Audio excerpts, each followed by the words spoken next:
Existe um destino profético preparado por Deus para você, mas ele só vai acontecer quando você parar de perguntar por quê e começar a se mover mesmo sem entender. Declara com autoridade, diga: eu preciso me mover mesmo sem concordar. Irmão, por que eu dei esse alerta aqui na hora da oferta? Para você que está ouvindo essa pregação, talvez daqui a alguns meses ou alguns anos, você não vai entender o contexto. A gente está querendo alugar um novo espaço num outro lugar e expandir o alcance da nossa igreja. E muitas famílias não estão querendo semear porque tem medo da igreja sair de um lugar e ir para o outro. Isso sinalizou um red flag para mim, porque eu falei: uau, eu preciso pastorear a igreja que eu sou pastor, para entender que não dá para você condicionar com a sua semente o mover de Deus. Isso não é intencionalidade, isso é barganha. Irmão, guarda isso em nome de Jesus. Se mover mesmo sem concordar, isso é lealdade. Se mover só quando concorda, isso é conveniência.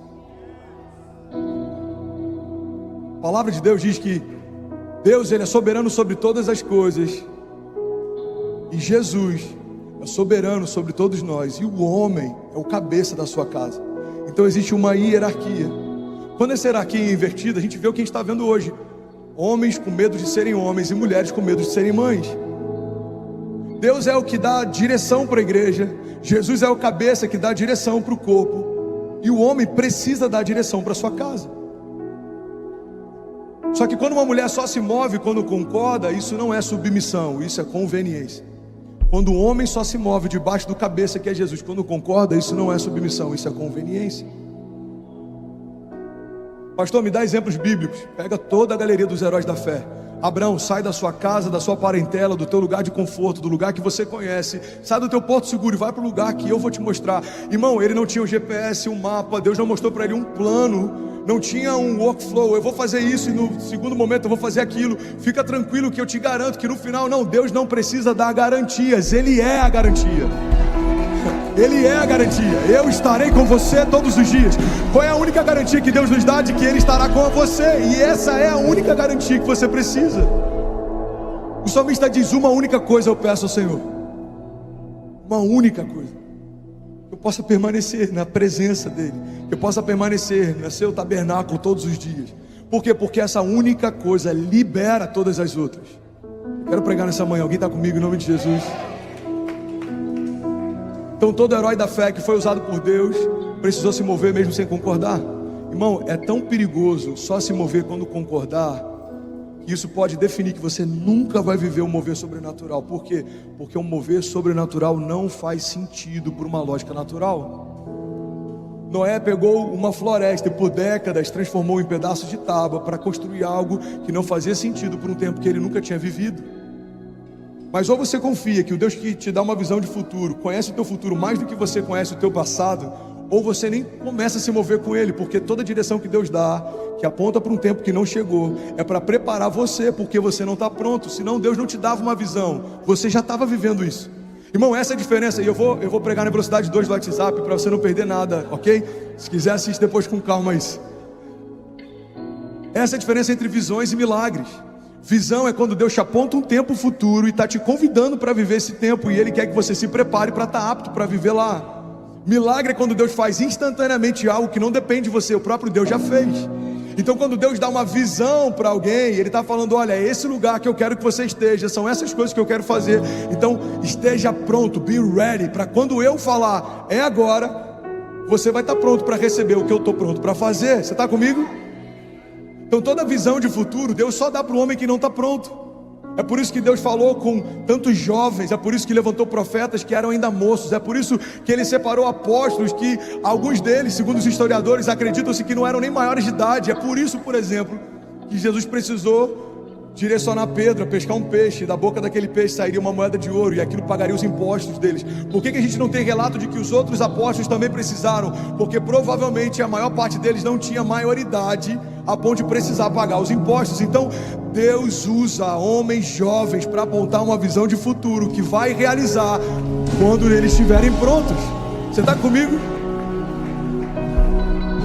Então ele pega alguém como Moisés.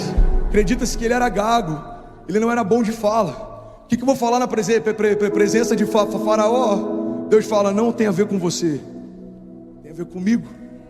Não tem a ver com a tua fala, porque não vai ser pelo poder de convencimento, nem pela tua oratória. Vai ser pelo poder que está te enviando até a presença dele. Então Moisés vai na força de Deus, e ele vive uma direção de Deus, porque não precisou concordar para fazer o que Deus estava pedindo. Irmão, vamos ser sinceros. O libertador de um povo é escondido dentro da casa do seu perseguidor.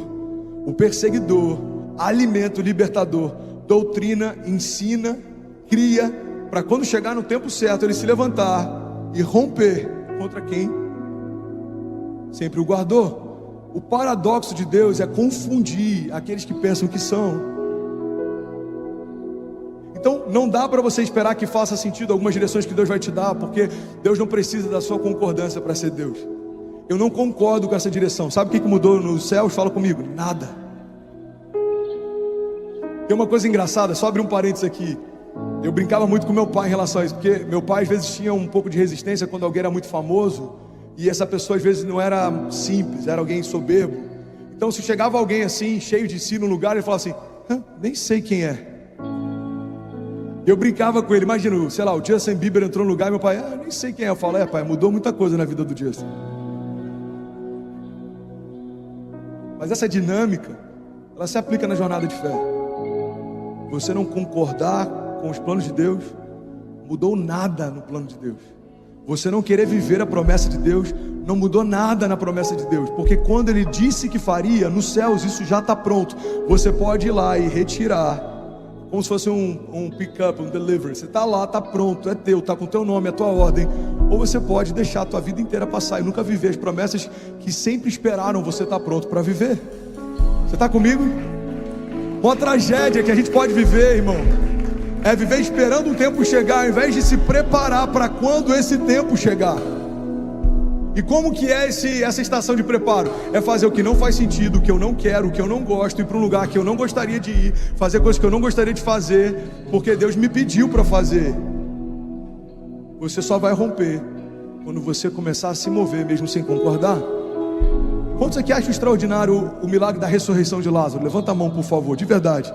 Jesus falar com o homem morto que fedia, esse homem respondeu o convite e vir para fora. Quantos acham isso extraordinário? Levanta a mão. Agora, sabe o que é interessante? Se dependesse dos discípulos, esse milagre nunca teria acontecido, porque não fazia sentido o caminho que Jesus queria percorrer para encontrar alguém que já estava morto. A Bíblia diz que eles estavam indo por um caminho e quase foram apedrejados, até que ele recebe a notícia. E quando ele decide voltar, ele vai voltar pelo mesmo caminho. Os discípulos falam, mestre, não faz sentido, a gente quase morreu na vinda. Você quer ir pelo mesmo caminho na volta? Jesus faz para eles um convite, que eles só conseguiriam ver aquele milagre se eles se movessem mesmo sem concordar. Em vários momentos Jesus fala, se vocês quiserem ir, podem ir também. No Sermão do Monte, os discípulos ficam preocupados, porque eles veem que a multidão está se dispersando. Eles falam, mestre, a multidão está indo embora, essa palavra é muito dura, não há quem possa ouvir. Mas Jesus fala, por acaso vocês querem ir com eles também? Aí Pedro libera uma chave poderosa, ele fala, para onde iremos nós, se só tu tens as palavras de vida eterna? Nesse momento, permanecer significava se mover sem concordar, voltar pelo mesmo caminho que eles quase foram apedrejados para poder falar com um homem morto, significava se mover sem concordar. Mas glória a Deus que eles se moveram sem concordar, porque o milagre de Lázaro aconteceu, porque Deus não precisou esperar a concordância de homens para ser Deus. Irmão, pega isso. Deus não precisa da sua concordância para ser Deus, mas você precisa caminhar em concordância para viver os planos de Deus. Se você quiser viver planos de Deus, você precisa se mover no tempo de Deus, nos termos de Deus, segundo a vontade de Deus. Não dá para viver os planos de Deus do meu jeito, no meu tempo, nos meus termos. Isso não funciona. Você está comigo? E aí, tudo bem? Você acabou agora de assistir um vídeo. Se você ainda não está inscrito, já se inscreve também no nosso canal, ativa esse sininho aqui embaixo de notificação e toda vez que eu fizer uma live ou estiver transmitindo uma mensagem ao vivo, você vai ser um dos primeiros a saber. Mas eu deixei mais 2 indicações aqui que eu espero que façam muito sentido para você. Então já aproveita e clica para assistir a próxima mensagem, beleza? Seja bem-vindo ao time de incendiários e eu espero de verdade que essas mensagens mudem a sua vida como elas têm mudado a minha também. Até a próxima. Valeu, bem. Até a próxima.